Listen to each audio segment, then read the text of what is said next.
Hello, welcome back to HGTV Handmade. I am Maria Antoinette, and if you're anything like me, you love jewelry. My favorite thing to do with my jewelry is to have it on display. So today I am sharing 3 DIY farmhouse-inspired jewelry organizers with you guys. Let's get started. So I am going to start with this inexpensive faux window frame that I got. I loved how distressed it looked. This is really cute. You probably have seen them in other people's homes or at craft stores. But I am going to doll it up, personalize it with a little bit of paint. The paint that I'm using today is a chalkboard paint. I love using chalkboard paint because it adds to the aesthetics of farmhouse decor. It gives a very antique and rustic feel. All right, we really want to make sure we focus on the inside of the frame as well as the outside, but we definitely can skip the back because no one will see that. The one thing I love about using chalk paint is it dries super quick. So we're gonna sit this aside and let it dry for a sec. I'll be right back. Ready for my coat of soft wax. I don't know if you guys have ever used this. It's pretty cool actually. A little goes a long way. Rub on a thin coat, take a clean piece of your fabric and rub it off. We're just gonna do that all over the frame. Now the benefits of using a soft wax are, it helps to seal in the paint, and it also helps preventing it from cracking.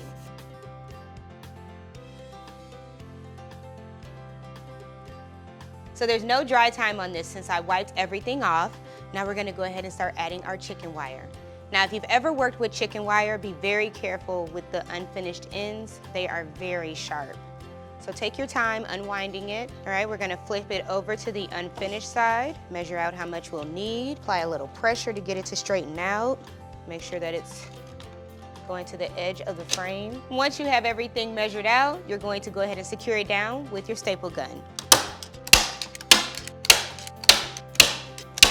All right, now we can cut all of our excess wire off.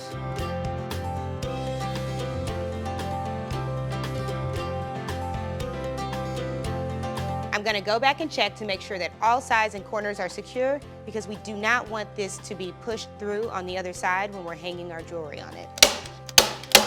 And that's it for the first one. Let's get the next one done. Just like with our last frame, I also picked this up at my local craft store. Super simple, already distressed, and just ready for me to add my finishing touches. So I'm going to be using some cup hooks. I'm not sure if you're familiar with these, but they are ideal for hanging necklaces on.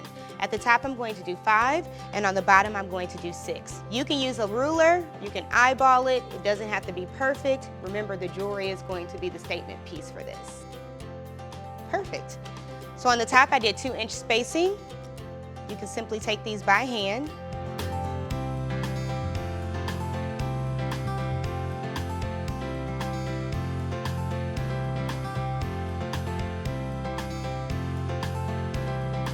Now for the bottom, I used the same 2-inch mark, but I started with the 1 inch and then moved over to 3, 5, and so forth. And that's it. How ideal is this? The top row is perfect for my shorter necklaces and the bottom is for the longer ones. If you thought this was simple, wait until you see this third project. Now, I know you heard me say that this one was gonna be super easy. I have a magnet, I have a metal sign. Can you see where I'm going with this? Both of these items were picked up from my local craft store. Make sure when you get your magnetic hooks that it's a strong magnetic hold so it can hold as much jewelry as your heart desires. So you can have fun with this. You can lay them any kind of way. I totally see this being my bracelet board because I'm thankful that I have so many bracelets that I need a board for them.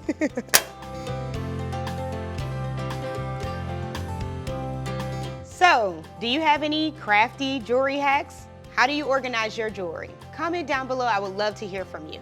Also, make sure that you hit the thumbs up and subscribe, and I'll see you guys in the next video. Bye.